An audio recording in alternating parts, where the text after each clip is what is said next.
నమస్తే. ఇన్నాళ్ళు నన్ను సపోర్ట్ చేస్తూ, ఎంకరేజ్ చేస్తూ మీ ప్రేమని నాకు అందిస్తున్న ప్రతి ఒక్కరికి కృతజ్ఞతలు. అలాగే ఈ వీడియో కూడా ఖచ్చితంగా మీకు ఉపయోగపడుతుంది. లైక్, షేర్ అండ్ సబ్స్క్రైబ్ చేసి మీ సపోర్ట్‌ని నాకు అందించండి. అలాగే ఈ వీడియో పట్ల మీకున్న అభిప్రాయాన్ని కామెంట్ సెక్షన్‌లో కామెంట్ చేసి తెలియజేయండి. ఇప్పుడు వీడియోని చూద్దాం. నమస్తే, వెల్కమ్ టు అవర్ ఛానల్. నేను పద్మిని. ప్రస్తుతం మనతో పాటు ప్రముఖ ఆధ్యాత్మికవేత్త, వాస్తు జ్యోతిష పండితులు, లలిత ఉపాసకులు, వాస్తు జ్యోతిష శిక్షణ నిపుణులు బ్రహ్మశ్రీ నానాజీ పట్నాయక్ గారు మనతో పాటు ఉన్నారు. మాట్లాడదాం. నమస్కారం సార్. శ్రీమాత్రే నమః. సరే, ఈ టాపిక్ గురించి మాట్లాడటం అనేది చాలా చాలా అదృష్టంగా భావిస్తూ చాలా ఆనందంగా ఈ ప్రశ్నని అడగడం జరుగుతుంది. అదే ఆది శంకరుల జయంతి రాబోతోంది. ఆయన జయంతి, ఆయన గురించి మాట్లాడాలి అని అంటే ఏం మాట్లాడగలం, ఎలా కృతజ్ఞతను ఆవిష్కరించగలం అని ఒకవేళ ఆలోచిస్తే అది సాధ్యపడేటటువంటి విషయం కాదు. లోకహితం కోసం ఆ స్వామి చేసినటువంటి ఆ సేవ అనితర సాధ్యం. దేశం అంతటా కూడా పర్యటించి 32 ఏళ్ల వయసులోనే అసలు అద్భుతం. అసలు ఇక ఆ స్తోత్రాల విషయం గురించి మాట్లాడుకుంటే కనకధార ప్రత్యేకించి అసలు ప్రతి ఒక్కరి జీవితాల్లో ఇప్పటికీ లక్ష్మి కరుణ కావాలి అంటే కనకధారను మించినటువంటిది లేదు. ఇంకా ఆయన అందించిన ఎన్నో ఇప్పటికీ కాలడిలో ఆ ప్రదేశం ఉందండి. కేరళలో కాలడి అనేటువంటి ప్రదేశంలో ఉసిరికలు ఎప్పుడైతే వర్షం బంగారు ఉసిరికలు కూర్చాయో ఆ ప్రదేశం ఇప్పటికీ ఉంది. ఆ ఇల్లు ఉంది ఇప్పటికీ ఉంది. 1226వ జయంతి ఆయనది. ఒక్కసారి స్వామి గురించి 4 మాటలు, అలాగే ఎలాంటి స్తోత్రాలని ఖచ్చితంగా మన జీవితంలోకి తెచ్చుకోవచ్చు, స్వామి అందించింది.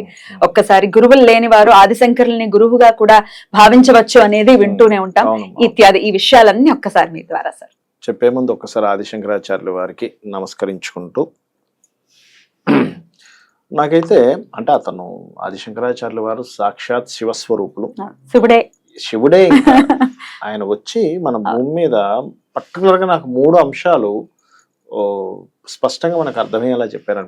చాలా చెప్పారు కానీ 3 నేను ఎక్కువగా బిలీవ్ చేస్తాను. ఏమిటంటే, ఒకటి, ఆయన అవతారమే అవైదికమైనటువంటి వాటిని ఖండించి ఏం చేసుకోవాలో చెప్పాడు. అంటే సాక్షాత్ ఆ పరమేశ్వరుడే వచ్చి చెప్పాడంటే మనం ఎంత ఆచరించాలనేది మనం ఫస్ట్ అర్థం చేసుకోవాలి. Point number 1. రెండవది ఏంటంటే, అతను 8 సంవత్సరాల వరకే భూమి మీద నడయాడతాను వచ్చాడు ఆయన. కానీ ఎక్స్టెన్షన్ చేసుకుంటూ 32 ఇయర్స్ వరకు ఉన్నారు ఆయన. అంటే ఇక్కడ ఆయన చెప్తున్న మరొక సందేశం ఏమిటి అంటే, నువ్వు మనుష్యుడిగా పుట్టి నువ్వు నీ లైఫ్ని పెంచుకోవాలనుకుంటే గురువు అనుగ్రహంతో మళ్ళీ నువ్వు పెంచుకోవచ్చు. దేవతానుగ్రహము అంటే మనుష్యుడిగా పుట్టినగా రాముడు, సీత, లక్ష్మణుడు ఎలా అయితే మన కృష్ణ పరమాత్మ ఎలా అయితే నడయాడారో అలాగే వచ్చాడు ఆయన కూడా, ఈశ్వరుడు కూడా. అదొక సందేశంగా అనిపిస్తూ ఉంటుంది. మూడోది ఏమిటంటే పర్టికులర్ గా మీరు ఇందాక అన్నట్టుగా ఆ యొక్క కనకధార స్తోత్ర విషయంలో చూడండి అమ్మ, అక్కడ ఎంత పాయింట్ మనం అర్థం చేసుకుంటే ఎంత లోతైన విషయం ఉంటుందంటే, స్వామివారు భిక్షాటన చేసుకుంటూ వెళ్తూ ఉంటారు. ఎందుకు? సన్యాసాశ్రమంలో ఉన్నారు కాబట్టి, సన్యాస ధర్మం అది. ఆ ధర్మంలో ఉండి ఒకరింటికి వెళ్ళినప్పుడు ఆ స్త్రీమూర్తి 10 రోజుల నుంచి ఎటువంటి ఫుడ్ లేకుండా ఉన్నటువంటి ఆవిడ, వాళ్ళ హస్బెండ్ అంటే వాళ్ళ భర్త ధనం కోసమని వెళ్ళారు బయటికి. ఏదో వర్క్ చేసుకొని రావాలి కాబట్టి ఇతను వెళ్ళి అడిగినప్పుడు ఉసిరికాయ ఇస్తుంది ఆవిడ. ఎండిపోయింది ఇంట్లో ఉన్నది ఒకటే, నేను 10 రోజుల నుంచి ఏమి తినలేదని ఇచ్చినప్పుడు అక్కడ 2 విషయాలు. ఒకటి దయ, ఈయన చూపించిన దయ చూపించి ఈయనకి ఎంత శక్తి ఉంది? సాక్షాత్ లక్ష్మీదేవితోనే మాట్లాడే అంత శక్తి ఉంది. ఇవాళ రేపు అంత శక్తి ఉంటే ఏంటి పరిస్థితి? నేను భిక్షాటం చేయడం ఏంటి, నా ధర్మం నేను చేయడం ఏంటి, శుభ్రంగా లక్ష్మీదేవిని తెచ్చుకుంటా అనుకుంటా. రెండవది ఏంటంటే, అక్కడ చూడండి, అతను కనకధార స్తోత్రం చేస్తారు. అక్కడ లక్ష్మీదేవి ప్రత్యక్షమే ఒక మాట అంటుంది. ఏమిటంటే, శంకర నువ్వు అడిగావు కరెక్టే, కానీ నేను ఇవ్వాలంటే ఆవిడికి పుణ్యం ఉండాలి.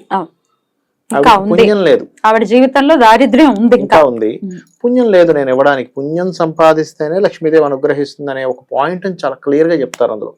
కరెక్ట్. అప్పుడు ఈయన ఒక విషయాన్ని చెప్తాడు. అప్పుడు అమ్మ నువ్వు చెప్తుంది నిజమే, పుణ్యం ఉంటేనే నువ్వు ఇస్తావు, అది సత్యం, అది ధర్మం కూడా శాస్త్రబద్ధంగా. కానీ ధర్మం పాటిస్తే కూడా నువ్వు ఇస్తావు. ఏ ధర్మం పాటించింది ఆవిడ అంటే, భిక్షాటం చేసుకుంటూ వచ్చిన వ్యక్తికి లేదనకుండా ఉన్న ఉసిరికాయ ఇచ్చేసింది. సో ఈ ధర్మాన్ని అడ్డం పెట్టుకొని నువ్వు ఇవ్వాలి. అంటే ఇక్కడ మనం అర్థం చేసుకోవాల్సింది ఏంటి, సరే పాస్ట్ లైఫ్ లో తెలుసో తెలియకో పాపకర్మ చేశాము, ఇప్పుడైనా నువ్వు కనుక ధర్మంగా ఉండగలిగితే ఈ ధర్మం కూడా నీకు డబ్బులు తెచ్చి పెడుతుంది. కరెక్ట్. దానం చేయగలిగితే నువ్వు ధర్మంగా ఉండగలిగితే అక్కడ ఏంటి, అదేదో ఇవ్వడం కాదు, ఆవిడ ధర్మం పాటించింది. వచ్చిన వ్యక్తికి నేను ఇవ్వాలి, భిక్షాటం చేసుకునే వ్యక్తికి నేను ఇవ్వాలి. సో ఆ ధర్మం వల్ల రక్షింపబడింది. రక్షిత అనడానికి ఇదే main. Okay, correct sir. So ఇలాంటి అనేకమైనటువంటి విషయాలు చెప్పాను. ఎవరైనా సరే అంటే ఎంతో నిష్ఠగా కనకదారా స్తోత్రం కనుక చేయగలిగితే అందరూ ఏమనుకుంటారు, కేవలం డబ్బులే వస్తాయనుకుంటారు. డబ్బులు ఒకటే కాదు, లక్ష్మీ అనుగ్రహం ఎప్పుడైతే కలుగుతుందో, లక్ష్మీ అనుగ్రహం కలిగితే జరిగేది ఏమిటంటే గుర్తింపు వస్తుంది. లక్ష్మి అంటే గుర్తింపు. మనం ఏ రంగాల్లో ఉంటామో ఆ రంగంలో గుర్తింపు వస్తుంది. గుర్తింపును ఆశ్రయించే ధనం వస్తుంది. అది మనం అర్థం చేసుకోగలగాలి. అలా ఏంటంటే నిజంగా అసలు ఆదిశంకరాచార్యులు వారు మనకి ఈ రోజు అసలు ఎంతో అసలు అతని గురించి మాట్లాడుకుంటున్నా చూడండి, అసలు చాలా ఆనందంగా అసలు ఒక దైవశక్తి మన చుట్టూ తిరుగుతుందా అన్న ఫీలింగ్ మనకి అనిపిస్తుంది. నిజంగా అసలు ఆ రోజు అందరూ కూడా ఆ శంకరుణ్ణి తలుచుకుంటూ ఓం ఆదిశంకరాచార్యాయ నమః అని అనుకున్నా చాలా, అదే గొప్ప మంత్రం శంకరాచార్యని తలుచుకునేటువంటిది. తప్పకుండా. ఇంకోటి ఏంటంటే ఎవరికైనా సరే, మీరు ఇందాక ఒక మాట అన్నారు, మాటల్లో అతన్నే గురువుగా భావించవచ్చు అని 100% భావించవచ్చు. గురువు లేరనుకోండి ఎవరికైనా. చాలా మంది చూడండి, అయ్యో నాకు చాలా మంది అడుగుతుంటారు జాతక చక్రం చూసుకుంటే, నాకు ఎవరైనా గురువు దొరుకుతారా అండి, మంచి గురువులు నాకు గైడ్ చేసే వాళ్ళు దొరుకుతారా అండి. కొంతమందికి ఏమవుతుందంటే అమ్మ, గురుస్థానం పాడైపోతుంది. అలాంటప్పుడు వాళ్ళ గురువులు దొరకరు అంత ఈజీగా. 9వ స్థానం పాడైనా గురుస్థానం పాడైనా కూడా. అలాంటి సందర్భంలో ఆ పరమేశ్వరుడే గురువుగా, ఆదిశంకరాచార్యుల వారే గురువు అనుకొని ఒక పటం పెట్టుకొని స్వామి అని చెప్పి దండం పెట్టుకుని, లేదా ఫోన్స్ ఉన్నాయి వాళ్ళ రేపు స్క్రీన్స్ ఉన్నాయి. ఏమవుతుందంటే ఎందుకు కావాలి మనకు గురువు అంటే అమ్మా, మనము ఒక డెసిషన్ తీసుకుంటాం కదా, డెసిషన్ తీసుకునేటప్పుడు మన గురువుల్ని మనం ఒకసారి స్మరించుకుంటే ఏమవుతుందంటే రాంగ్ డెసిషన్ లోకి వెళ్ళం మనం. అంటే గురువు అనుగ్రహము అంటారు చూసారు, రక్షింపబడతాడు గురువు అనుగ్రహం అంటే. ఇప్పుడు గురువు పాడయ్యాడు, సరైనటువంటి గైడింగ్ నేచర్ లేదు, ఎవరు లేరు సరిగ్గా గైడ్ చేసేవాళ్ళు, ఎవరినైనా అడిగి తెలుసుకోవాలి. ఇప్పుడు మనం చూడండి, ఏదైనా పని చేస్తే పెద్దలను అడగరా అంటూ ఉంటాం. పెద్దలు ఏం చేస్తారు, వాళ్ళ అనుభవంతో చెప్తారు, నువ్వు ఇది చేయకు, తప్పు, నువ్వు ఇక్కడ ఇలా ఉండు, ఇలా వ్యవహారం చేయి, ఇలా నువ్వు మేనేజ్ చేయని చెప్పి చెప్తారు. దాని వాళ్ళు సక్సెస్ అవుతారు.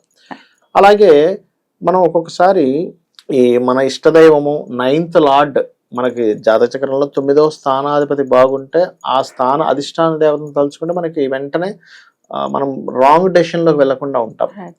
అలాగే ఇలాంటివి ఏమి తెలియవు అనుకోండి, అప్పుడు ఆదిశంకరాచార్యుల వారిని స్వామి నేను ఇది చేద్దాం అనుకుంటున్నాను, నువ్వు నాకేది కరెక్ట్ అయితే అది నాకు రూట్ చూపించు అంటే తక్షణమే మీరు మనస్ఫూర్తిగా కనుక అడగగలిగితే వెంటనే మీకు అక్కడ ఏం జరగాలో అలా ప్రణాళిక వెళ్ళిపోతుంది. మీరు తర్వాత ఎండ్ ఆఫ్ ది డే చూసుకుంటారు, ఆ రోజు ఈ టర్నింగ్ పాయింట్ జీవితాన్ని మార్చేసింది. ఇంకోటి ఏంటంటే శాస్త్రంలో ఏం చెప్తారంటే నిజమైనటువంటి దేవతా సేవ అనేటువంటి దైవ సేవ ఏదైతుందో గురు సేవ అని చెప్తారు శాస్త్రంలో. గురువుకు మించిన వాడు ఇంకా ఎవరు ఉంటారు? అంటే నీకు దైవాన్ని చూపించింది కూడా గురువే, నీకు రూట్ని చూపించేవాడు గురువు కదా. అంటే ఎట్లాంటి గురువు అంటే నీకు చీకటి నుంచి వెలుగులో తీసుకొచ్చేవాడు, అంతేగాని మిమ్మల్ని భయపెట్టేవాడు, భయభ్రాంతులు పూజలు చేసుకొని డబ్బులు లాగేవాడు కాదు. 100% కరెక్ట్. అద్భుతం. ఆ రోజు ప్రత్యేకించి స్వామి పటం తెచ్చుకోవటం, ఇంట్లో పెట్టుకోవటం, ఇట్లాంటివి కూడా చేయొచ్చు ఖచ్చితంగా.